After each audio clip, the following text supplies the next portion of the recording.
राधा करावचित पल्लव वल्लरी के। राधा पदांक विलसन मधुर स्थली के।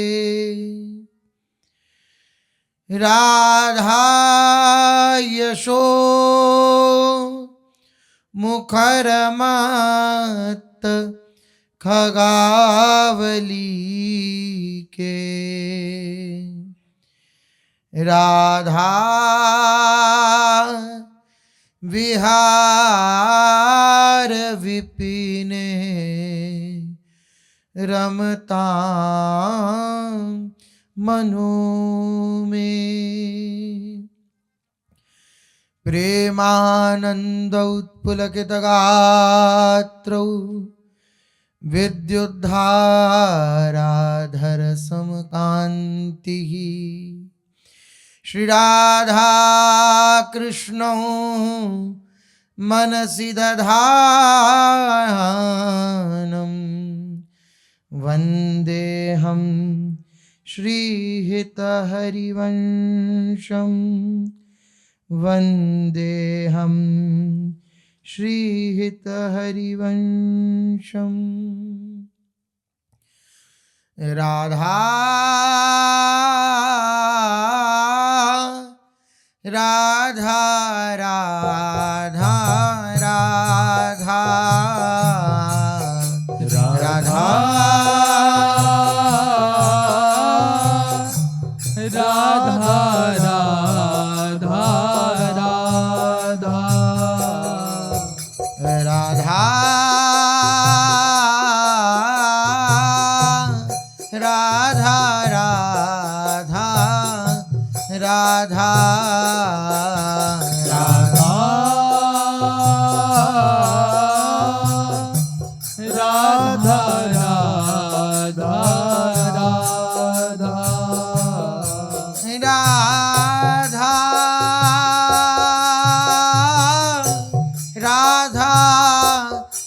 राधा राधा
राधा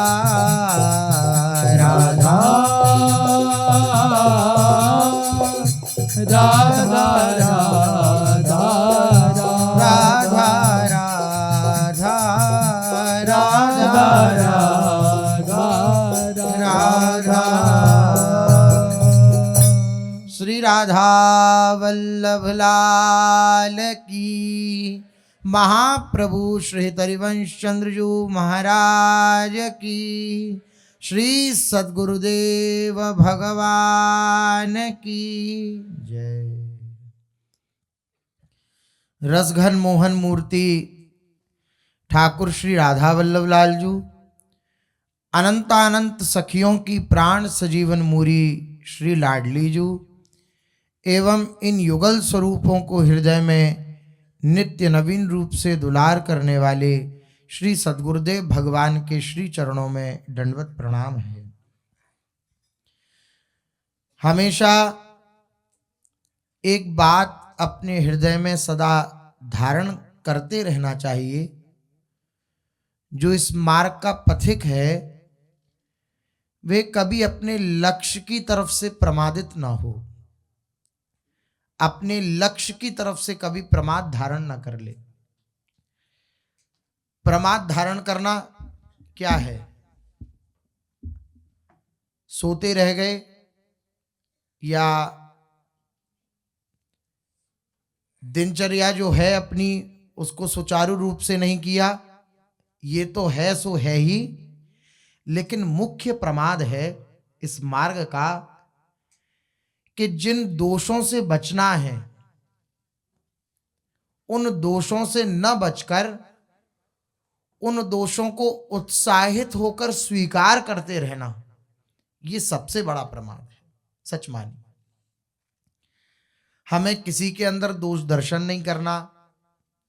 हम कैसे भी हैं ये चलेगा, श्री जी बिल्कुल प्रश्न नहीं करेंगी, भगवान बिल्कुल प्रश्न नहीं करेंगे तुम ऐसे हो हमारी शरण में क्यों आ गए, ऐसा बिल्कुल कोई प्रश्न नहीं होगा, न गुरुदेव के द्वारा, न इष्ट के द्वारा, न आचार्य के द्वारा। कैसे हूँ पापी क्यों न होए, हरिवंश नाम जो ले, तो अलक लड़ैती रीझ के महल खवासी दे। आचार्य, इष्ट, गुरु, किसी के द्वार पर यह प्रश्न नहीं है कि तुम कैसे हो। लेकिन प्रमाद कहां होता है? जहां हम दूसरे के प्रति दृष्टि रखकर अपने परमार्थ को खो बैठते हैं, ये सबसे बड़ी हानि है।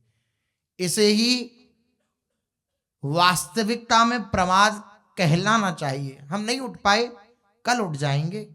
आज दिनचर्या ठीक नहीं हो पाई, कल संवर सकती है, दोबारा उसे प्रयास करके हम ठीक कर सकते हैं। लेकिन अपनी अंतःकरण की वृत्तियों के प्रति हम प्रमादित हो गए, प्रमाद धारण कर लिया, तो इसकी क्षति हो सकता है ये जीवन बर्बाद कर दे। इसलिए यहां प्रमादित न हो, यहां प्रमाद धारण न करे। कितनी गाली, कितनी मार, ये सब सहते हैं किसी को उच्च पद प्राप्त करना होता है। तो लोक में भी आप देखिए, अब बड़ा वो है कारोबार, वहां पे एम्प्लॉई हैं, अब वो जो वहां का मैनेजर है या जो भी है बड़ा व्यक्ति, वो कुछ भी कहता है, सब कुछ सुनते हुए भी अपनी नौकरी बचाने के लिए लोग कितना दैन नहीं होने का प्रयास करते, भले ही अंदर से जलें, लेकिन कितना प्रयास करते हैं। और हम सबसे उच्च पद को प्राप्त करना चाहते हैं, हमारे हृदय में ये जरा सा भी डर नहीं होता कि हम किसी के प्रति दोष दर्शन कर लेंगे, किसी के प्रति ईर्ष्या का भाव रख लेंगे, किसी को कामी समझ लेंगे, किसी के प्रति क्रोध धारण कर लेंगे तो हमारा मार्ग अवरुद्ध हो जाएगा। ये डर नहीं होता। किसी की निंदा कर देंगे, निंदा मतलब वृंदावन वास में सारी बातों के लिए छूट दे दी गई महापुरुषों के द्वारा। छूट का मतलब है कि अगर कोई गलती तुमसे बन जाए तो डरना नहीं, वृंदावन धाम सब कृपा करके सब क्षमा कर देगा और आपको निज धाम में पहुंचा देगा, श्री प्रियालाल के श्री चरणों में पहुंचा देगा। लेकिन एक सावधानी यहां भी बतलाई, वैष्णव अपराध ना बनने पाए। और वैष्णव कौन है वृंदावन में? जितने वासी हैं वृंदावन के वो सब वैष्णव जन हैं, सब प्रियालाल के प्यारे हैं। वैष्णव कौन है? जिसे प्रभु ने स्वीकार कर लिया। तो वृंदावन में जो कोई आ रहा है वो बिना प्रभु की स्वीकृति के आ रहा है क्या? तो समस्त जितने भी चराचर हैं यहाँ पर, जीव जगत, वे सब वैष्णव हैं। उनके प्रति हम दोष दर्शन करते हैं, दोष वर्णन करते हैं और उत्साहित होकर दूसरों से पूछते हैं कि उनका दोष हमें बतलाओ क्या है। आप विचार करिए अपनी दिनचर्या में, ये सबसे बड़ा प्रमाद है। अगर भगवत प्राप्ति हमें प्रिय हो, भगवान की प्राप्ति का दृढ़ लक्ष्य हो, दृढ़ लक्ष्य इसलिए महापुरुष जनों ने इस शब्द को बार बार उद्घोषित किया, लक्ष्य तो हो लेकिन दृढ़ लक्ष्य हो। दृढ़ लक्ष्य जब होता है तब ये सब कमियां जब होती हैं तो वह डरता है उपासक, मेरे से किसी की निंदा ना हो जाए, मैं किसी का दोष दर्शन या दोष श्रवण या दोष वर्णन ना कर दूं, मैं किसी के प्रति ऐसा भाव ना कर दूं कि ये तो बहुत नीच है, मैं बहुत उच्च हूं। ये डरता है। क्यों डरता है? उसे पता है हमारे प्रीतम को ये पसंद नहीं। और यहां के उपासक का लक्ष्य क्या है? जो तुमको हो पसंद वही बात कहेंगे, ये यहां का लक्ष्य है। आपको जो पसंद है वो हम अपने जीवन में धारण करेंगे। भगवान को बस ये पसंद नहीं है, क्या? दूसरे के प्रति उंगली करना, दोष दर्शन करना, ये ऐसा नहीं। और ये हो ही जाता है प्रायः, क्योंकि निंदा करने में और निंदा सुनने में जो रस प्राप्त होता है वो जब करते समय या सुनते समय धारणा होती है हृदय में, तो आप विचार करिए, कभी नींद आती है? किसी की निंदा चल रही हो और आप सो गए हो? नहीं। अच्छा, और हम तो पहले ही कहते थे अच्छा ऐसा है, अच्छा जब भी उन्होंने उस दिन ऐसा किया, ये बस अब वो बात की बात, परत की परत, जैसे केले के पत्ते में पत्ते के पत्ते, पत्ते के पत्ते, इसी प्रकार बात की बात निकाल करके वो बिल्कुल एकदम आंखों को चौड़ा करके हम सुनते हैं, कहते हैं, सुना तुमने? वो ऐसा कह रहे थे, वो ऐसा करते हैं, वो ऐसा देखते हैं। ये जो है ये हमारे भगवत मार्ग के लिए सबसे घातक वस्तु है, सबसे घातक वस्तु है। जो अपने मार्ग के प्रति पूर्ण समर्पित नहीं होगा, अपने मार्ग पर पूर्ण प्रेम नहीं रखेगा, निष्ठा नहीं रखेगा, उससे ये त्रुटियां हो ही जाती हैं। बहुत ही सावधान रहना चाहिए। एक बार को हमारी दिनचर्या बिगड़ गई तो हम उसे सुधार लेंगे, लेकिन ये वृत्ति बिगड़ गई तो सुधारना बड़ा कठिन है। इसलिए दिनचर्या को तो संभालना ही है हमें, क्योंकि उसी से हमारा अंतःकरण प्रभावित होगा। जिस प्रकार की दिनचर्या होगी उस प्रकार का ही चिंतन प्रकट होगा, तो वो तो सुधारना ही है, लेकिन इधर भी दृष्टि रखनी है। हम खड़े होकर के ऐसी वार्ता ना करने लग जाएं जो किसी के दोष से युक्त हो, नहीं, किसी के दोष से युक्त ना हो कोई वार्ता। इस बात की सदा सावधानी रखनी, क्योंकि क्या है कि अगर ये हुआ तो हम किसी का कुछ नहीं बिगाड़ेंगे, अपना सब कुछ बिगाड़ लेंगे। किसी का नाश नहीं करेंगे, अपना सर्वनाश कर लेंगे। और सबसे बुद्धिमान व्यक्ति वही है जो अपना सर्वनाश ना करे, लेकिन अहंकार, ईर्ष्या, दोष दर्शन, दोषारोपण, इसमें इतना रस मिलता है कि अपना सर्वनाश हो रहा है ये बात हम भूल जाते हैं, भूल जाते हैं। इस बात को भूल ही जाते हैं हम किस मार्ग के पथिक हैं, इस बात को भूल ही जाती है हमारे लक्ष्य क्या है, इस बात को भूल जाते हैं। अगर ये दृढ़ता के साथ दिमाग में रहे तो अब कोई है बड़ा, कोई कर रहा है अगर ऐसी ईर्ष्या वाली बातें या दोष वाली बातें, और हम नहीं उससे कुछ कह सकते, नहीं सुन सकते, तो हृदय में ये धारण करना है कि प्रभु हमारी परीक्षा ले रहे हैं, इस समय हमारी परीक्षा चल रही है। प्रभु ये देख रहे हैं कि ये जिस विषय में दोष का वर्णन कर रहे हैं, क्या मैं उसको स्वीकार कर रहा हूँ, क्या मैं उसको ईमानदारी से उसको महत्व दे करके सुन रहा हूँ क्या? प्रभु इस बात का निरीक्षण कर रहे हैं, प्रभु परीक्षा ले रहे हैं। ना तो आपकी लीला है, आप ही दोष करने वाले, आप ही दोष कराने वाले, आप ही सब कुछ हो, आप ही सब, ऐसा करके साधक आगे, ये केवल भगवत मार्ग के पथिक जो हैं, जो इस मार्ग पर चलने वाले हैं, केवल उनके लिए वार्ता है और किसी के लिए नहीं।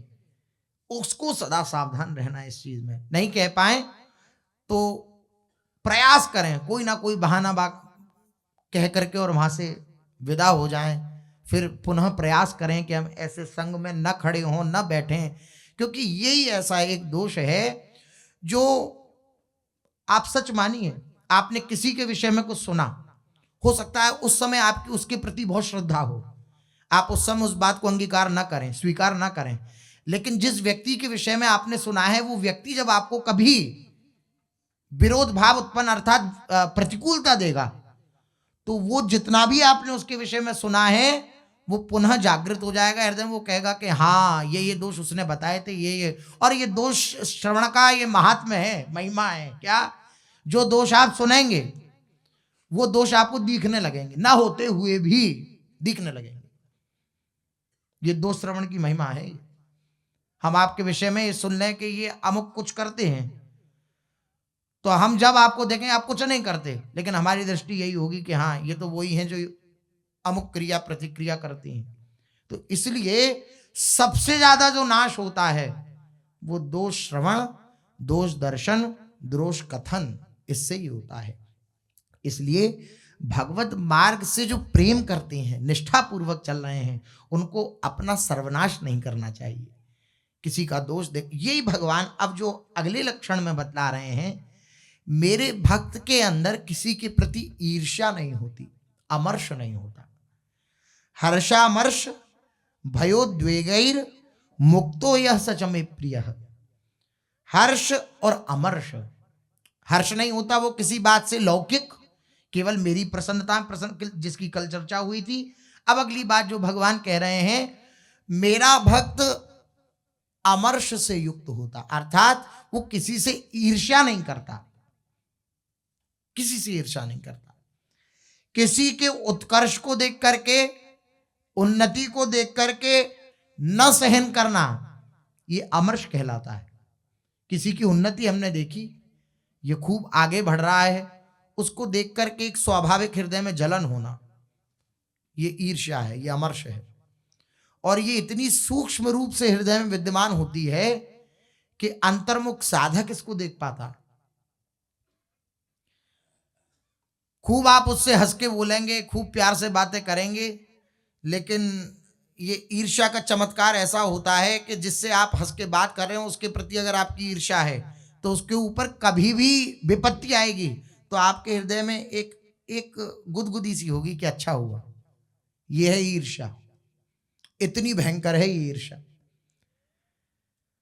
थोड़ी सी गुदगुदी, अच्छा वो इस पे डांट पड़ी, अच्छा हुआ इसको जो है मारा गया, या अच्छा हुआ इसकी अवनति हुई, ये ईर्ष्या का कारण है। ये अंतर्मुख जो होते हैं वे इसका दर्शन कर पाते हैं। जिस व्यक्ति के प्रति आपकी ऐसी भावना हो कि ये अगर नीचे गिर रहा है या ये उन्नति नहीं कर रहा, अवनति को प्राप्त हो रहा है, और आपके हृदय में प्रसन्नता हो, वो हृदय में देखी जाती है। हो सकता है आपका वो बहुत अच्छा मित्र हो सकता है आपकी बहुत अच्छी उसके प्रति वार्ता हो, लेकिन संभव है ईर्ष्या से युक्त हो। इसलिए महापुरुषों ने कहा, कंचन तजना सहज है, सहज तिया का नेह, मान बड़ाई ईर्ष्या दुर्लभ तजना एह। मान बड़ाई ईर्ष्या दुर्लभ तजना एह। कंचन तजना सहज है, धन को छोड़ पाना यद्यपि कठिन है लेकिन फिर भी सहज है। तिया का नेह, ये भी परस्पर आकर्षण को छोड़ पाना गुरु कृपा इष्ट कृपा से तब भी सहज है। लेकिन मान बड़ाई और ईर्ष्या, अपना मान हो, अपना सम्मान हो, अपनी बड़ाई हो, और मेरे से विलग अगर किसी का मान, किसी का सम्मान, किसी की बड़ाई हो रही है तो मेरे हृदय में जलन होना, ये ईर्ष्या, ये तजना बड़ा कठिन है। ये अंतःकरण में देखने को मिलता है। किसी का मान हो, किसी का सम्मान हो, हमसे अधिक हो तो हृदय में जलन होने लगेगी। फिर उसके प्रति अगर कोई प्रतिकूलता आएगी तो हृदय में हर्ष होने लगेगा। ये ईर्ष्या का स्वरूप है। इसलिए कह रहे हैं, दूसरे लोगों को अपने समान या अपने से अधिक सुख सुविधा देखकर, अपने समान सुख सुविधा देखकर के जो मेरे पास सुख सुविधाएं हैं वो दूसरे के पास भी है तो ईर्ष्या हो जाती है। दूसरों के पास अपने समान या अपने से अधिक धन देखकर या विद्या देखकर या उसकी महिमा देखकर, हमारे से अधिक उसकी महिमा है, आदर सत्कार देखकर, ये जो दूसरे को हमसे बराबर या हमसे अधिक प्राप्त हुआ, ये देख करके साधारण मनुष्य के अंतःकरण में उसके प्रति ईर्ष्या होने लगती है। अब विचार करिए, हमारी स्थिति अगर ऐसी तो हम साधारण मनुष्य के अंतर्गत हैं, साधारण व्यक्तित्व हैं। अभी भगवत मार्ग के पथिक की जो स्थिति होती है उस स्थिति में नहीं आए। किसी के प्रति ईर्ष्या ना हो, डरे इस बात से। किस बात से डरे? नाथ, अगर मैंने किसी से ईर्ष्या करी तो मेरा मार्ग रुक जाएगा। नाथ आप कृपा करो, मैं सबके अंदर आपका दर्शन करूं, सबको आपका स्वरूप जानूं, सबको आपकी लीला समझूं, कि सब आपके द्वारा प्रदत्त, आपके द्वारा हृदय में बैठ कर के जो क्रियाएं प्रतिक्रिया होती हैं वो आप ही करा रहे हो, आपके द्वारा हो रही हूं, ये मैं देखता रहूं। आप मुझ पर कृपा करो। इसलिए मंत्र नाम जब परायण रहना चाहिए ताकि हम अपने अंतर की वृत्तियों को देख पाएं। किसी के प्रति भी हमारा व्यवहार हो रहा है तो उस समय हम देखें इसके प्रति हमारी क्या मनस्थिति है, ईर्ष्या से युक्त है या साधारण है, या बस केवल वार्ता है, व्यवहार की कोई ऐसा लगाव नहीं है। ये देखते रहना चाहिए। जहां कहीं भी कमी प्रतीत हो तो उसका या तो विवेक के द्वारा संवरण करना चाहिए, उस कमी को हटाना चाहिए। सत्संग से जो विवेक प्राप्त होता है, अगर उसमें असमर्थ हो तो प्रभु को पुकारना चाहिए, नाथ मेरा जीवन व्यर्थ ना चला जाए। मैं किसी के प्रति दृष्टि करके, और ये होता तभी है जब अपनी तरफ दृष्टि ना होकर दूसरों के प्रति दृष्टि रहती है, तभी ये सब दोष प्रकट हो जाते हैं। इसलिए प्रभु से प्रार्थना करते रहें। आपकी कृपा से रसिकों का संग प्राप्त हुआ, आपकी कृपा से आपकी शरण प्राप्त हुई। अब ऐसा ना हो कि व्यर्थ चला जाए। नाथ, किसी प्रकार के दोष भले ही मुझ में हो लेकिन मैं किसी और के अंदर ना देखूं। नाथ आप मुझ पर प्रार्थना करिए। या तो विवेक हो तो उस प्रकार से उसका छेदन करिए, नहीं विवेक काम करे तो प्रार्थना करिए, प्रभु को पुकारिए कि नाथ इस दोष से मुझे बचा लीजिए। आप ही लीला कर रहे हो नाथ, मैं ये पहचान जाऊं कि आप ही हो, अन्यथा ये सब दोष ऐसे हैं कि हमारे परमार्थ को पूरी तरह से खत्म कर देंगे। ये ऐसे दोष हैं क्योंकि परस्वभाव, दूसरे के स्वभाव को लेकर के ये दोष उदित हो रहे हैं ना। अपने तक जब तक सीमित है बात, तब तक तो जैसे प्रारंभ में कहा, इष्ट गुरु आचार्य तीनों की तरफ से सत्कार है, मतलब प्रवेश दिया गया है तीनों की तरफ से कि आप आइए, कैसे भी हैं, कैसे पापी क्यों ना हो, कितने भी बड़े पापी आप क्यों ना हो, कितने भी बड़े अपराधी क्यों ना हो, जो नर होए चराचर द्रोही, आवे सभे शरण तकी मोही। चराचर का द्रोह करने वाला हो, भयभीत होकर के मेरी शरण में आ जाए तो मैं उसको, अब जैसे माता अपने पुत्र को रखती है ऐसे उसे मैं अपने निकट रखता हूं। ये प्रभु का भी नियम है। लेकिन अपने अंदर कमी है तो चल जाएगी, दूसरे के अंदर है ये नहीं चलेगा। इसलिए ईर्ष्या का ये जो दोष है ये भक्त के अंदर नहीं होता, अमर्ष नहीं धारण करता भक्त। किसी के उत्कर्ष उन्नति को सहन न करना ही अमर्ष है। किसी की उन्नति देखी, किसी की खूब महिमा देखी, धन वैभव देखा तो हमारे हृदय में ईर्ष्या ना हो। अब कह रहे हैं कि कई बार साधकों के अंतःकरण में भी दूसरे साधकों की आध्यात्मिक उन्नति और प्रसन्नता देखकर या सुनकर किंचित ईर्ष्या का भाव पैदा हो जाता है। केवल साधारण मनुष्य की ही बात नहीं है, जो उपासक हैं, जो मार्ग पर चल रहे हैं, साधक हैं, भगवान को प्राप्ति की साधना कर रहे हैं, उनके अंतःकरण में भी दूसरे की आध्यात्मिक उन्नति देखकर या प्रसन्नता देखकर, वो बहुत प्रसन्न है सामने वाला, या उसकी उन्नति हो रही है, भगवत भजन में उसका मन लगता है और खूब नाम रटन करता है, जिव्या उसकी सदा जिव्या हिलती रहती है भगवान नाम में, ये उसका स्वभाव बन गया है, तो दूसरा देखेगा, सावधान उपासक होगा और उसके हृदय में ये बात आएगी तो उसका मन करेगा कि मैं इसके चरण छू लूं, मैं इसकी सेवा कर दूं, और वो एकांत में जाकर रोएगा, नाथ सब आपके भजन में लगे हुए हैं, मैं ही ऐसा अधम हूं कि आपका कुछ भजन नहीं कर पाता। नाथ आप मुझ पर कृपा करो, जैसे आपने सबको स्वीकार किया ऐसे मुझे भी कर लो। ये भाई सही लाइन है। और एक यह है, तुम बड़े भजनानंदी हो, बड़ा तुम्हारा नाम जब चलता है, अरे चलो ऐसा करो ऐसा करो ऐसा करो। ये जो है ये ईर्ष्या बोल रही है, ये ईर्ष्या है। हृदय में दूसरे की आध्यात्मिक उन्नति देखकर या प्रसन्नता देख करके हृदय में जो किंचन मात्र दुख होता है, पीड़ा होती है, उसी को ईर्ष्या कहते हैं। ईर्ष्या का भाव पैदा हो जाता है। अच्छे अच्छे उपासकों में भी ऐसा देखा जाता है। पर भक्त इस विकार से सर्वथा रहित होता है। जो भक्त होगा, भक्त हृदय होगा, वो इस विकार से सर्वथा रहित होगा, क्योंकि उसकी दृष्टि में अपने प्रिय प्रभु के सिवाय अन्य किसी की स्वतंत्र सत्ता नहीं है। भक्त की दृष्टि में अपने प्रभु के सिवाय किसी और की स्वतंत्र सत्ता नहीं रहती है। फिर वे किसके प्रति अमर्ष करे, किसके प्रति ईर्ष्या करे। अगर साधक के हृदय में दूसरों की आध्यात्मिक उन्नति देखकर ऐसा भाव पैदा होता है कि मेरी भी ऐसी ही आध्यात्मिक उन्नति हो, तो ये भाव उसके साधन में सहायक होता है। दूसरे की आध्यात्मिक उन्नति देखी, प्रसन्नता देखी, वो कैसे अपनी दिनचर्या करते हैं, कैसे नाम जप करते हैं, क्या नियमों को धारण करते हैं, हमारे हृदय में भी आया, हम भी वैसा बने, तो ये ठीक है।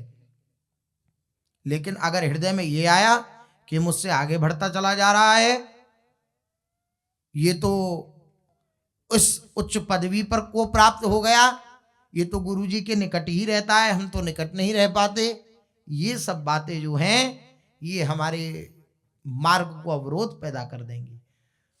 हमारे हृदय में ये भावना हो कि इनका सौभाग्य है, ये अत्यंत सौभाग्यशाली हैं, इन पर श्री गुरुदेव की अत्यंत कृपा है कि उन्होंने अपने निकट इनको स्थान दिया। लेकिन हम भी कम सौभाग्यशाली नहीं हैं, क्योंकि हमें भी गुरुदेव ने अपने हृदय की वस्तु प्रदान करी है। अपने हृदय में ये भाव आए, उनकी चरण रज में लौटने का मन करे, ऐसी भावना हो, ईर्ष्या ना हो। जहां ईर्ष्या होने लग जाए, अच्छा ईर्ष्या तभी होती है जब अपने को कुछ बनने की योग्यता हम अपने अंदर देख पाते हैं। मैं कुछ हूं, अहंकार, ये अहंकार ही ईर्ष्या उत्पन्न कर देता है। तुम ही कुछ थोड़ी हो, हम भी तो कुछ हैं। जब हम भी कुछ हैं तो हम फिर तुम्हारी समानता करेंगे, और जब समानता करेंगे नहीं हो पाएगी तो ईर्ष्या करेंगे। ये अहंकार की चाल होती है, ईर्ष्या करना। ईर्ष्या प्रकट ही अहंकार से होती। मैं कुछ हूं, मेरी भी कुछ महिमा है, मेरे पास भी कुछ वैभव है, ये सब वृत्तियां जो हैं अहंकार की, यही ईर्ष्या को उत्पन्न कर देती हैं। भगवान कहते हैं मेरा भक्त ईर्ष्या से युक्त नहीं होता। परंतु कह रहे हैं श्री स्वामी रामसुखदास जी महाराज, वे कह रहे हैं साधक के अंदर अगर किसी की आत्मोन्नति देखकर, आध्यात्मिक उन्नति देख करके भाव आ रहा है मैं भी ऐसा बनूं, तो अच्छा है। उसके अंदर दैन्यता है ना कि प्रभु कृपा करें, जैसे ये भजन में लगे ऐसे मैं भी लगूं, ये बात ठीक है। परंतु अगर साधक के हृदय में ऐसा भाव पैदा हो जाए कि इसकी उन्नति क्यों हो गई, तो ऐसे दुर्भाव के कारण उसके हृदय में अमर्ष का भाव पैदा हो जाता है, ईर्ष्या का भाव पैदा हो जाएगा। और अगली बात कह रहे हैं स्वामी जी, जो उसे पतन की ओर ले जाएगा। ये महापुरुषों का निर्णय है, महापुरुषों का निर्णय अर्थात भगवान का निर्णय।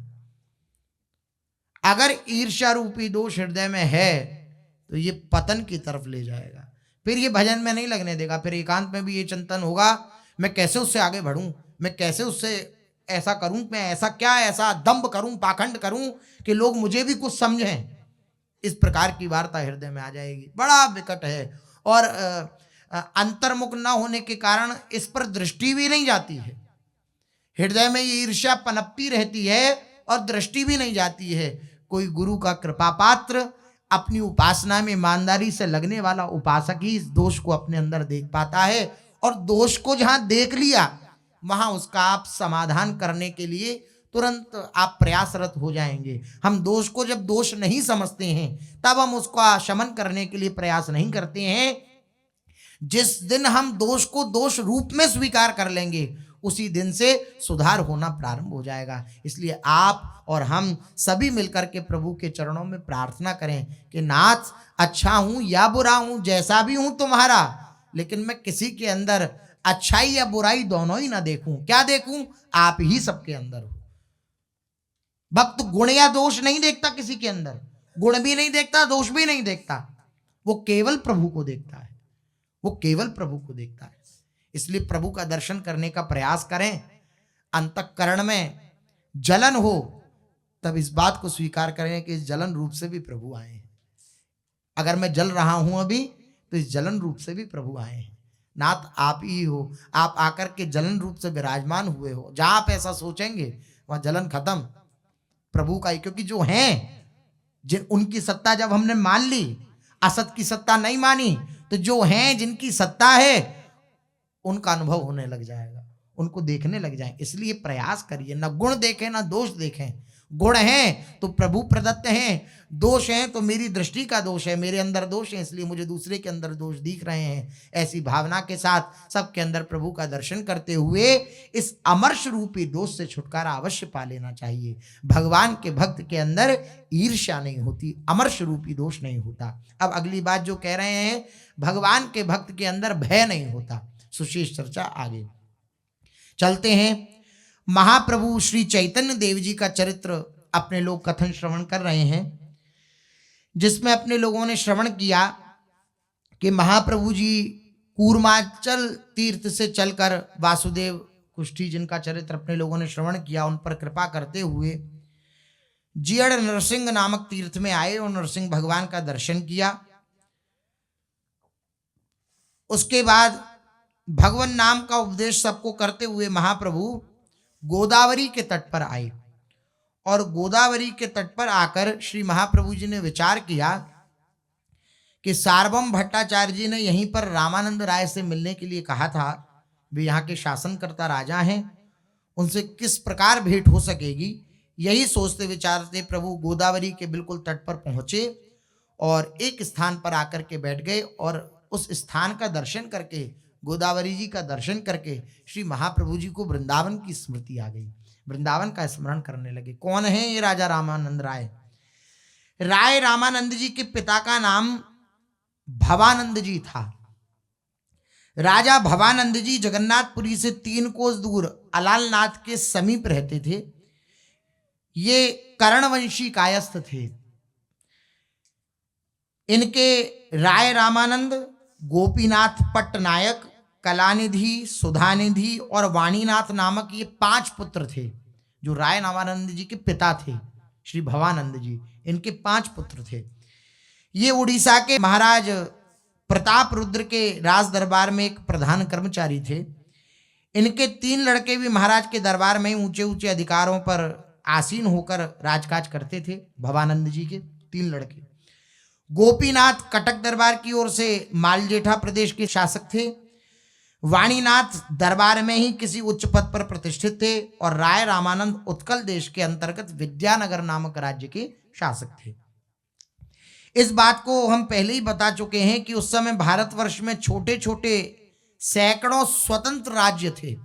जिस समय की ये घटना है, उस अपने छोटे से प्रदेश के शासक नृपतिगण सनातन परिपाटी के अनुसार धर्म को प्रधान मानकर प्रजा का पालन करते थे और क्षत्रिय धर्म के अनुसार युद्ध भी करते थे। अपने धर्म जो सत्य सनातन वैदिक धर्म है उनके अनुसार ही राज्य का पालन होता था। तेलंग देश में भी बहुत से छोटे छोटे राज्य थे। उनमें से कोट देश नाम का एक छोटा सा राज्य था, कोट देश, जिसकी राजधानी थी विद्यानगर। वर्तमान समय में गोदावरी के उत्तर तट पर स्थित राजमहेंद्री को ही उस प्रदेश की प्रधान नगरी समझना चाहिए, किंतु पुराना विद्यानगर तो गोदावरी के दक्षिण तीर पर अवस्थित था और वह वर्तमान राजमहेंद्री से 10-12 कोस की दूरी पर था। अभी राजमहेंद्री को वहाँ का वो समझा जाता है राजधानी, उस समय विद्यानगर राजधानी था। बहुत से लोग विजयनगर को ही विद्यानगर समझते हैं, किंतु नाम के साम्य होने के कारण केवल भ्रम है। विद्यानगर अलग है, विजयनगर अलग है। उत्कल देश के तत्कालीन महाराज पुरुषोत्तम देव ने विद्यानगर के राजा को युद्ध में परास्त करके उसके देश को अपने राज्य में मिला लिया था। रामानंद राय उत्कल राज्य की ही ओर से उस राज्य के शासक होकर वहां रहते थे। युद्ध हुआ तो वह उत्कल देश में मिल गया और फिर उस विद्यानगर को राय रामानंद जी को सौंप दिया गया, अर्थात उनको शासन करने के लिए दिया गया। महाराज की ओर से उन्हें राजा और राय की उपाधियां मिली हुई थी। राजा रामानंद राय, तो राय और राजा ये जो उपाधियां थी ये महाराज की ओर से उन्हें मिली हुई थी, उत्कल देश के जो महाराज थे। राय महाशय राजकाज में प्रवीण, देश काल के जानने वाले, विनयी, शूर तथा सदाचारी पुरुष थे। फारसी के पंडित होने के साथ ही साथ उन्हें संस्कृत का भी भली भांति ज्ञान था। संस्कृत साहित्य का उन्होंने खूब अनुशीलन किया था। सभी शास्त्रों में उनकी प्रगति थी। विद्या व्यासंगी होने के कारण, अब संस्कृत में रुचि थी, संस्कृत से प्रेम था, तो विद्या व्यासंगी होने के कारण सार्वभौम भट्टाचार्य जी से इनका अत्यधिक स्नेह था। तो ऐसे जान पहचान थी दोनों में। ये जब भी राजकाज से उड़ीसा जाते तभी पुरी में जाकर सार्वभौम महाशय से मिलते, शास्त्रालोचना करते, अर्थात शास्त्र वार्ता करते उनके साथ। सार्वभौम भी इन्हें हृदय से चाहते थे, हृदय से प्रेम करते थे। दोनों का हृदय कविता प्रिय था, दोनों कविता बनाने में कुशल, दोनों ही सरस सरल विद्वान और शास्त्राभ्यासी थे, इसलिए इन दोनों की परस्पर खूब जमती थी। महाराज प्रताप रुद्र भी काव्य रसिक थे, इसलिए वे भी सार्वभौम भट्टाचार्य तथा रामानंद राय इन दोनों को ही बहुत अधिक आदर सम्मान दिया करते थे। राय महाशय ने अपने जगन्नाथ वल्लभ नामक नाटक में महाराज प्रताप रुद्र की बहुत अधिक प्रशंसा करी है। राय रामानंद, उनका आचार विचार बड़ा ही शुद्ध तथा पवित्र था। वे देवता और ब्राह्मणों के चरणों में अत्यधिक श्रद्धा रखते। राय रामानंद जी वैदिक श्रौत स्मारत आदि कर्मों का वे विधिवत अनुष्ठान करते और धर्म पूर्वक शासन कार्य करते हुए सदा श्री कृष्ण के चिंतन में, उनके चरणारविंदों के चिंतन में सदा लगे रहते, अर्थात अपने मन को श्री कृष्ण चरणारविंदों में लगाए रखते। एक दिन वे प्रातःकाल बहुत से वैदिक ब्राह्मणों के सहित नित्य की भांति पतित पावनी पुण्य तोया गोदावरी में स्नान करने के निमित्त आए, गोदावरी के तट पर। और श्री महाप्रभु जी अभी ध्यानास्त वहीं बैठे हैं। श्री वृंदावन का चिंतन हो आया तो ध्यान मग्न होकर भावना तो आई कि सार्वभौम जी ने कहा था, अब उनसे मिलन कैसे हो, अपने आनंद में बैठ गए गोदावरी के तट पर। रामानंद राय जी स्वयं पहुंच गए गोदावरी के तट पर स्नान करने के लिए। बहुत से वेदज्ञ ब्राह्मण उनके साथ साथ स्तोत्र पाठ कर रहे थे। आगे आगे बहुत से वाद्य बजने वाले थे, पुरुष भांति भांति के वाद्यों को बजाते हुए चल रहे थे। इस प्रकार बहुत से व्यक्तियों से घिरे हुए गोदावरी के तट पर राजा रामानंद राय पहुंचे। तट पर पहुंचते ही वाद्य वालों ने अपने अपने वाद्य बंद कर दिए। ब्राह्मणगण वस्त्र उतार उतार कर गोदावरी के स्वच्छ शीतल जल में स्नान करने लगे। बहुत से स्नान के समय पढ़े जाने वाले स्तोत्रों को पढ़कर राय रामानंद जी ने स्नान किया और फिर देवता, ऋषि तथा पितरों को जल से संतुष्ट करके उन्होंने ब्राह्मणों को यथेष्ट दक्षिणा दी और फिर वे अपनी राजधानी की ओर चलने लगे। उसी समय दूर ही से उन्होंने अकेले वृक्ष के नीचे बैठे हुए एक नवीन अवस्था वाले काषाय वस्त्रधारी परम रूप लावण्य युक्त युवक सन्यासी को राजा रामानंद राय ने देखा। पता नहीं उस युवक सन्यासी की चितवन में क्या जादू भरा हुआ था कि रामानंद राय ने जैसे ही देखा श्री महाप्रभु जी को मंत्र मुग्ध हो गया। वे राजा मंत्र मुग्ध। उन्होंने देखा सन्यासी के अंग प्रत्यंग से मधुरमा निकल निकल कर उस निर्जन प्रदेश को मधुर में, आनंद में और उल्लास में बना रही है। गोदावरी का वह शांत एकांत स्थान उस नवीन सन्यासी की प्रभा से प्रकाशित सा हो रहा है। रामानंद जी दर्शन कर रहे। सन्यासी अपने एक चरण के ऊपर दूसरे चरण को रखे हुए एकटक भाव से रामानंद राय की ओर ही निहार रहे हैं, ऐसा उन्हें प्रतीत हुआ। और महाप्रभु जी के भी नेत्र खोले हुए थे, तो उनकी जो प्रतीति थी वो ठीक ही थी। महाप्रभु जी ने देखा, उनके हृदय में विचार आया कि हो ना हो इतना सब ये साजबाज है तो ये राजा रामानंद राय ही होंगे। महाप्रभु जी का भी विचार गया। ऐसा रामानंद राय जी को जब प्रतीत हुआ कि ये सन्यासी तो मुझे ही निहार रहे हैं, तो चेहरे पर प्रसन्नता आई रामानंद जी के। उत्सुकता हुई, उन्मत्तता हुई और हृदय में जिज्ञासा हुई कि मैं इनके पास, इनके निकट जाऊं। सन्यासी जी कुछ मुस्कुरा रहे हैं, इनके बिंबाफल के समान दोनों अरुण ओष्ठ अपने आप ही हिलते जाती हैं, पता नहीं वे अपने आप ही आप क्या कहने लग जाते हैं। ऐसा दर्शन हुआ रामानंद जी को। राय महाशय अपने को संभाल नहीं सके। उन सन्यासी ने दूर से ही ऐसा कोई मोहिनी मंत्र पढ़ दिया कि उसके प्रभाव से वे राजा पने के अभिमान को छोड़कर पालकी की ओर जाते जाते ही सीधे उस सन्यासी की ओर जाने लगे, श्री महाप्रभु जी की ओर जाने लगे। पालकी की ओर जा रहे हैं, लेकिन ऐसा मंत्रमुग्ध कर दिया महाप्रभु जी के स्वरूप ने कि पालकी को छोड़ करके, अपने राजाभिमान को छोड़ करके कि मैं राजा हूं, इस अभिमान को छोड़ करके उन महाप्रभु जी के निकट जाने लगे। अपने प्रभु को सन्यासी की ओर जाते देखकर सेवक भी उनके पीछे पीछे हो लिए, जो राजा के सेवक थे। ये नवीन सन्यासी हमारे प्रेम पारसमणि श्री चैतन्य महाप्रभु ही हैं। महाप्रभु गोदावरी के किनारे एकांत स्नान आदि से निवृत्त होकर यही सोच रहे थे कि राय रामानंद से किस प्रकार भेंट की जाए। उसी समय उन्हें बजते हुए बाजों की धुन सुनाई दी। महाप्रभु उन बाजे बजाने वालों की ओर देखने लगे। उन्होंने देखा कि बाजे वालों के पीछे एक सुंदर सी पालकी में एक परम तेजस्वी पुरुष बैठा हुआ है। महाप्रभु जी ने देखा उसके चारों ओर बहुत से व्यक्तियों की भीड़ चल रही है। बस उसे देखते ही महाप्रभु समझ गए कि हो ना हो यही राजा रामानंद राय हैं। जब उन्होंने देखा वे ऐश्वर्यवान महापुरुष पालकी पर न चढ़कर मेरी ओर ही आ रहा है, तब तो उनके हृदय सागर में प्रेम की हिलोरें आने लगी। उन्हें निश्चय हो गया कि राजा रामानंद राय ये ही हैं। आनंदित क्यों होने लगे? क्योंकि सार्वभौम जी ने प्रशंसा करी है, तो ये परम वैष्णव है, वैष्णव का दर्शन आनंद प्रदान करने वाला है, इसलिए आनंदित होने लगे श्री महाप्रभु जी। उनका हृदय राय महाशय को आलिंगन दान देने के लिए तड़पने लगा श्री महाप्रभु जी का। उनकी बार बार इच्छा होती कि जल्दी से दौड़कर जाऊं और इन महापुरुष को गले से लगा लूं श्री महाप्रभु जी। किंतु कई कारणों से उन्होंने अपने इस भाव का संवरण किया। इतने में ही उस समृद्धशाली पुरुष ने भूमिष्ठ होकर महाप्रभु के चरणों में प्रणाम किया। उस पुरुष को प्रणाम करते देखकर रामानंद जी को प्रभु ने अत्यंत ही स्नेह से एक अपरिचित पुरुष की भांति पूछा कि जैसे जानते ही नहीं है। महाप्रभु जी ने कहा, क्या आपका ही नाम राजा रामानंद राय है? अब पद्धति क्या है अपना परिचय देने का? महापुरुषों के समक्ष जाएं, संतों के समक्ष जाएं, तो पहली बात तो अपना परिचय देने की आवश्यकता ही नहीं है कि हमारा परिचय इस योग्य का नहीं कि हम गुरुजनों के आगे कह सकें, कुछ संतों के आगे कह सकें। और अगर देना भी हो, वह पूछें भी, तब भी पद्धति क्या है बतलाने की? देखिए, राजा रामानंद राय जी से सीखिए।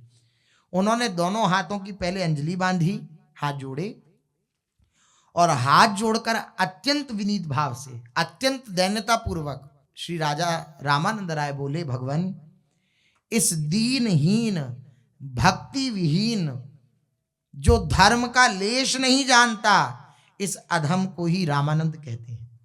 राजा रामानंद राय कहते हैं ऐसा नहीं, इस अधम को ही रामानंद कहते हैं। इतना सुनते ही दरबार दीन को आदर रीति सदा चली आई।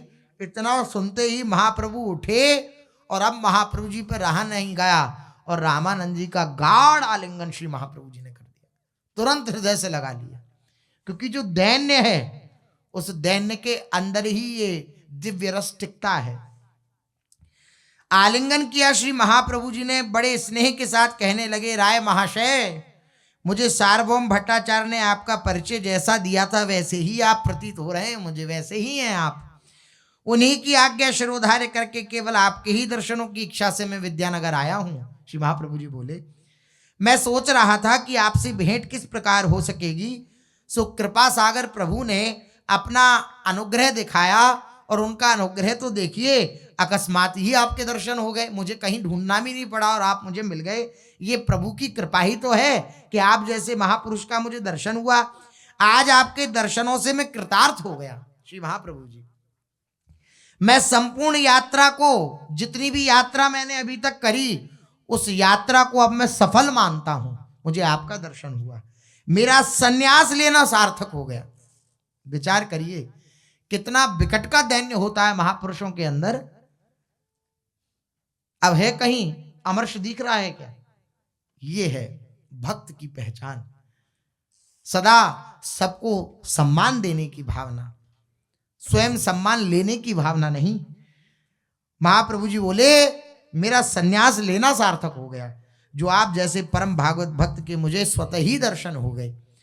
हाथ जोड़ते हुए दीनता पूर्वक रामानंद राय जी बोले, भगवान मुझे तो ऐसा प्रतीत होता है कि आज मेरे अनंत जन्मों का पुण्योदय हुआ है, जो साक्षात नारायण स्वरूप आप सन्यासी का वेश धारण करके मुझे पावन बनाने के लिए यहाँ पधारे हैं।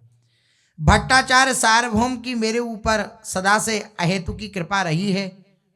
वे पुत्र की तरह, शिष्य की तरह, सेवक और संबंधी की तरह सदा मेरे ऊपर अनुग्रह बनाए रखते हैं।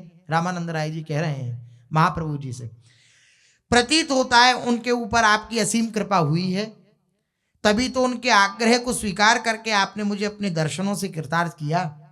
मैं एकांत में भी अपने कल्याण की बात नहीं सोचता, और सार्वभौम भट्टाचार्य एकांत में भी मेरे कल्याण की बात सोचते रहते हैं।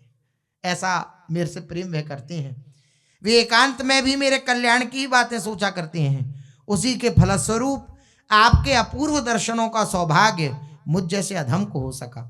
मैं दिन रात्रि लोक निंदित राजकाज में लगा रहता हूं, विषयों के सेवन में ही मेरा समय व्यतीत होता है। ऐसे विषयी और परमार्थ पद से विमुख अधम को भी आपने आलिंगन प्रदान किया। ये केवल और केवल आपकी दीन वत्सलता है, इसमें मेरा अपना कुछ भी पुरुषार्थ नहीं है। मैंने ऐसा कुछ भी नहीं किया कि मुझे आपका दर्शन प्राप्त होता, ये तो आपकी दीन वत्सलता है। मैं तो राजकाज में लगा रहता हूँ, सदा विषयों में लगा रहता हूँ, राजा हूँ तो उस प्रकार की चेष्टाएं करता रहता हूँ, लेकिन आपने अपनी करुणा से, अपनी दीन वत्सलता से मेरे पुरुषार्थ को न देखते हुए मेरे पर अहेतुकी कृपा करी है। मुझसे बढ़कर भाग्यवान आज संसार में कौन होगा? मैं अपने भाग्य की अब प्रशंसा कर सकता हूं, क्योंकि मुझे अब आप मिले हो। प्रभु ने इस अधम की इतनी स्मृति रखी, इसे मैं किन पुण्यों का फल समझूं? राजा रामानंद राय बोले महाप्रभु जी से। महाप्रभु ने कहा, राय महाशय, मैं आपके मुख से श्री कृष्ण कथा सुनने के निमित्त ही यहाँ आया हूं। श्री कृष्ण की कथा सुनाइए, कृपा करके मुझे श्री कृष्ण कथा सुना करके कृतार्थ कीजिए। रामानंद राय जी ने कहा, भगवान संसारी कीचड़ में फंसा हुआ मैं मायाबद्ध जीव भला श्री कृष्ण कथा का आपके सम्मुख कथन ही कैसे कर सकता हूं, और क्या ही कर सकता हूं? आप तो साक्षात श्री हरि के स्वरूप हैं। महाप्रभु ने कहा, सन्यासी समझकर आप मेरी प्रवंचना मत करें कि मैं सन्यासी हूं तो आप मेरी प्रवंचना कर दें, मेरे को श्री कृष्ण कथा से विमुख कर दें, ऐसा मत करिए। सार्वभौम महाशय ने मेरे शुष्क हृदय को सरल बनाने के निमित्त ही यहाँ भेजा है। श्री महाप्रभु जी की प्रक्रिया कृपा करने की बड़ी अद्भुत है।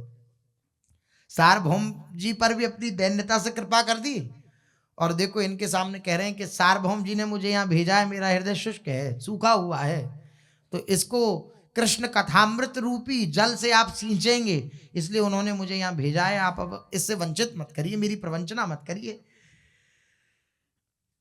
आप मुझे भक्ति तत्व बताकर मेरे मलिन मन को विशुद्ध बनाइए। महाप्रभु जी की बात, मेरे मलिन मन को आप विशुद्ध बनाइए श्री कृष्ण कथा कहकर, भक्ति विषयक वार्ता करके। महाप्रभु और रामानंद के बीच में इस प्रकार की बातें हो ही रही थीं। उसी समय एक वैदिक ब्राह्मण ने आकर महाप्रभु को भोजन के लिए निमंत्रित किया।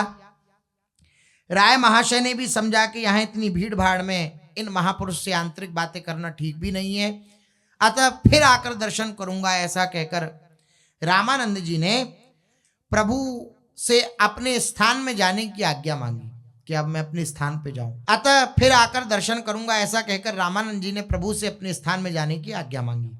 प्रभु ने अत्यंत ही स्नेह से कहा, जब रामानंद जी ने कहा कि मैं फिर आऊंगा, तो महाप्रभु जी बोले, भूलेंगे तो नहीं, फिर आएंगे ना, भूलिएगा नहीं, अवश्य पधारिएगा। आपसे मिलकर मुझे बड़ी प्रसन्नता हुई है। आपके मुख से श्री कृष्ण कथा सुनने की बड़ी उत्कट इच्छा मेरे हृदय में है। क्यों आएंगे ना? रामानंद जी सिर नीचा करके धीरे से कहा, हाँ हाँ प्रभु, अवश्य आऊंगा, अवश्य आऊंगा। शीघ्र ही श्री चरणों के दर्शन करके अपने को कृतार्थ में बनाऊंगा। प्रभु, जब आपने इस अधम पर इतना अपार अनुग्रह किया है, तब कुछ काल तक तो यहाँ निवास करके मुझे संगति सुख देंगे ही। मैं इतना अधिक पापी हूं कि आपके केवल दर्शनों से ही मेरा उद्धार न हो सकेगा। मुझे आपके संग की आवश्यकता है।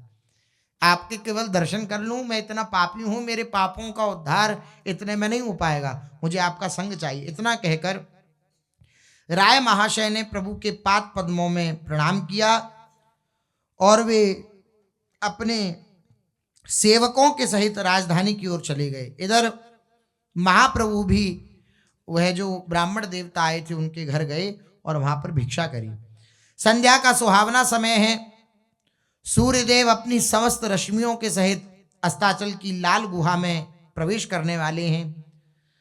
भगवान अंशुमाली का अनुसरण करते हुए पक्षी वृंद भी अपने अपने कोटरों में घुसकर चुपचाप शयन कर रहे हैं। मधुर रति के उपासक अपनी प्रिय वस्तु के मिलने के लिए उत्कंठित होकर भगवती निशा देवी के साथ आराधना में लगे हुए हैं। संसारी लोग सो रहे हैं, विषयी लोग विषय चिंतन में निमग्न हैं और संयमी जागरण करके उस अखंड ज्योति का ध्यान कर रहे हैं। महाप्रभु भी एकांत में बैठे हुए राय महाशय की प्रतीक्षा कर रहे हैं। संध्या के समय प्रेम में कितना अधिक आकर्षण है। वह प्रेम पात्र के दूर रहने पर भी उसे समीप में ले जाता है। प्रेम में कैसा अत्यधिक आकर्षण है। बाहर रहने पर भी भीतर खींच लाता है और बीच में आए हुए अंतरायों को तोड़ फोड़ करके रास्ते को एकदम स्वच्छ साफ कर देता है। ये प्रेम का ऐसा आकर्षण है। राय महाशय शरीर से तो चले आए थे अपने राजभवन में पुनः, किंतु उनका मन प्रभु के चरणों में ही फंसा हुआ था कि मैं पुनः कब जाऊं, कब मैं श्री महाप्रभु जी के चरणों का दर्शन करूं। वे शरीर से यंत्र की भांति अपने राजकाज को संभाल रहे हैं, लेकिन मन महाप्रभु जी के चरणों में है। जैसे यंत्र में मन नहीं होता, इसी प्रकार यंत्र की भांति अपने राजकाज को संभाल रहे हैं और मन महाप्रभु जी के चरणों में है। सायकाल होते ही उनका शरीर अपने मन की खोज में अपने आप ही उधर की ओर चलने लगा। वे राजपाट, पद प्रतिष्ठा, मान सम्मान किसी की भी परवाह न करके एक साधारण सेवक को साथ लेकर दीन भाव से महाप्रभु जहां विराजमान थे वहां पर पहुंचे। दूर से ही देखकर उन्होंने महाप्रभु के युगल चरणों में प्रणाम किया। महाप्रभु ने भी रामानंद राय जी को उठाकर गले से लगा लिया। इसके अनंतर थोड़ी देर तक दोनों मौन बैठे रहे। कुछ काल के पश्चात महाप्रभु ने कहा, राय महाशय, मैं आपके मुख से कुछ श्री कृष्ण कथा सुनना चाहता हूं। आप मुझे बताइए कि संसार में मनुष्य का मुख्य कर्तव्य क्या है। आप ज्ञानी हैं, भगवत भक्त हैं, इसलिए मुझे साध्य साधन का तत्व समझाइए। श्री महाप्रभु जी रामानंद जी से बोले। रामानंद जी ने विनीत भाव से कहा, आप मेरे द्वारा अपने मनोगत भावों को प्रकट कराना चाहते हैं। कितने प्रवीणता है वार्ता में। रामानंद जी की वार्ता में प्रवीणता देखिए। कह रहे हैं आप मेरे द्वारा अपने मनोगत भावों को प्रकट कराना चाह रहे हैं। मैं निमित्त हूं, आप प्रश्न कर रहे हैं और आपके ही ये उत्तर हैं, उनको आप मेरे द्वारा प्रकट कराना चाह रहे हैं। तो मैं इस आज्ञा को, आपकी आज्ञा को शिरोधार्य करता हूं। ये प्रवीणता है। कितनी विलक्षण शैली है बोलने की। आप मेरे द्वारा अपने मनोगत भावों को प्रकट कराना चाहते हैं, अच्छी बात है। जो मेरे अंतःकरण में प्रेरणा हो रही है, अच्छा, इसका अर्थ क्या कहा? मेरे अंतःकरण में जो भी प्रेरणा हो रही है, वो जो आप जो कर रहे हैं प्रेरणा, उसे मैं आपकी ही कृपा से आपके सामने प्रकट करता हूं। पहले क्या कहूं आप सो बतलाइए। जो भी त्रुटि होगी वो मेरा प्रमाद होगा और जो भी अच्छी अच्छी बात है वे सब आपकी प्रेरणा है। कैसी विलक्षण रीति है। प्रभु ने कहा, मनुष्य का जो कर्तव्य है उसका कथन करिए। राय महाशय ने कहा, प्रभु मैं समझता हूं स्वे स्वे कर्मणभ्यरतः संसिद्धिम लभते नरः। गीता जी में जैसा भगवान ने कहा, अपने अपने वर्णाश्रम धर्म के अनुकूल कर्म करते रहने से मनुष्य परम सिद्धि को प्राप्त हो सकते हैं। जो जिस कर्म के लिए शास्त्र ने आज्ञा प्रदान करी है, उस कर्म को या तो शास्त्रों के द्वारा प्रमाणित कर ले या गुरुजनों के द्वारा प्रमाणित कर ले, उसके अनुसार अपने कर्तव्य कर्म को जो करते रहते हैं वे परम सिद्धि को प्राप्त हो जाते हैं। अतः जो जिस वर्ण में हो उसके कर्मों को करता हुआ उन्हीं के द्वारा भगवान की आराधना कर सकता है। अपने धर्म को छोड़कर भगवान के प्रसन्न करने का और मुझे तो कोई और सरल उपाय दिखता नहीं, सुगम उपाय दिखता नहीं, और इससे सरल उपाय कोई है भी नहीं, सूझता ही नहीं मुझे। शास्त्रों में भी स्थान स्थान पर अपने धर्म के पालन के लिए अत्यधिक जोर दिया है। श्रीमद् भगवद गीता में तो स्थान स्थान पर जोरों के साथ अपने धर्म के अनुसार कर्म करने के लिए आग्रह किया गया है और उसी के द्वारा सिद्धि भी मानी गई है। महाप्रभु राय महाशय के मुख से वर्णाश्रम धर्म की बात सुनकर बड़ी प्रसन्न हुए और उन्होंने मुस्कुराते हुए कहा, राय महाशय, यह आपने बहुत सुंदर बात कही। सचमुच संसार में सभी मनुष्यों के लिए धर्म का पालन करना अत्यधिक ही श्रेयस्कर है। श्रेयस्कर अर्थात कल्याणकारी है। इसलिए सभी शास्त्र जोरों से उद्घोषित करते हुए धर्म की दुहाई दे रहे हैं। जीव पाप पुण्य दोनों के मिश्रण से मनुष्य शरीर पाता है। जब पाप अधिक होते हैं तो नरक मिलता है, जब पुण्य अधिक होते हैं तो स्वर्ग मिलता है, और जब पाप और पुण्य दोनों मिश्रित होते हैं, समान होते हैं, तब इस मृत्यु लोक में पुनः आया जाता है। तो जीव पाप पुण्य दोनों के मिश्रण से मनुष्य शरीर पाता है। इसलिए जिनकी वासनाएं विषय भोगों में फंसी हुई हैं, उनके निमित्त धर्म अर्थ और काम रूपी त्रिपुरुषार्थ युक्त धर्म का विधान है। श्री महाप्रभु जी अब कह रहे हैं कि जिनकी वासनाएं इस संसार में ही फंसी हुई हैं, उनके लिए धर्म अर्थ और काम रूपी त्रिपुरुषार्थ युक्त धर्म का विधान है। यदि मनुष्य स्वेच्छा से विषय भोगों में प्रवृत्त हो जाए तो पतित हो जाएगा। इसलिए धर्म की आड़ की आवश्यकता। अब हम सब इस समय स्वेच्छाचारी हैं, धर्म का पालन नहीं करते हैं। संसार में आप देखिए, लोक में इस समय जिस प्रकार की विपरीत परिस्थिति है, उसका कारण यही है कि शास्त्र ने जो नियमावली बनाई है विषय भोग की भी, उसको भी हम स्वीकार नहीं करते और शास्त्र विरुद्ध आचरण करते हैं। तो जो परिणाम यहाँ लिखा हुआ है कि यदि मनुष्य स्वेच्छा से, अपनी इच्छा से, शास्त्र इच्छा से नहीं, शास्त्र आज्ञा से नहीं, गुरु आज्ञा से नहीं, स्वेच्छा से विषय भोगों में प्रवृत्त हो जाए तो पतित हो जाएगा। इसलिए धर्म की आड़ की आवश्यकता है, धर्म की आवश्यकता है। धर्म पूर्वक बर्ताव करने से मनुष्य को स्वर्ग आदि सुख की प्राप्ति होती है, किंतु स्वर्ग सुख अस्थाई होने से वो अस्थाई है, स्थायी नहीं है। पुण्य क्षीण होने पर फिर उसे गिरना पड़ता है। इसलिए कोई ऐसा आप उपाय बतलाइए कि कभी गिरना ना पड़े। देखिए, राजा रामानंद राय जी से श्री महाप्रभु जी ने पूछा कि आप ऐसा कुछ उपाय बतलाइए जिससे ये प्रतीत हो कि मनुष्य का कर्तव्य क्या है, प्रधान बात पता लगे।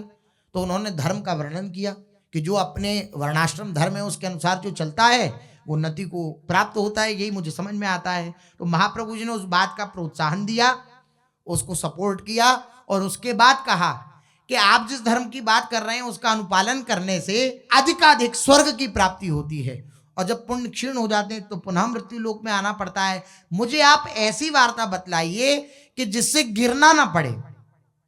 जैसे स्वर्ग से गिर करके पुनः मृत्यु लोक में आ जाता है, तो ऐसे गिरना ना पड़े, उस धर्म की बात आप बतलाइए, उस बात को आप बतलाइए जिससे कभी गिरना ना पड़े, वे उच्च स्थल पर अवसीन रहे, आसीन रहे, ऐसी आप बतलाइए आप बात। तो श्री महाप्रभु जी की बात सुनकर राजा रामानंद राय जी बोले, सो क्या बोले, सुशेष चर्चा आगे। श्री राधा वल्लभ लाल की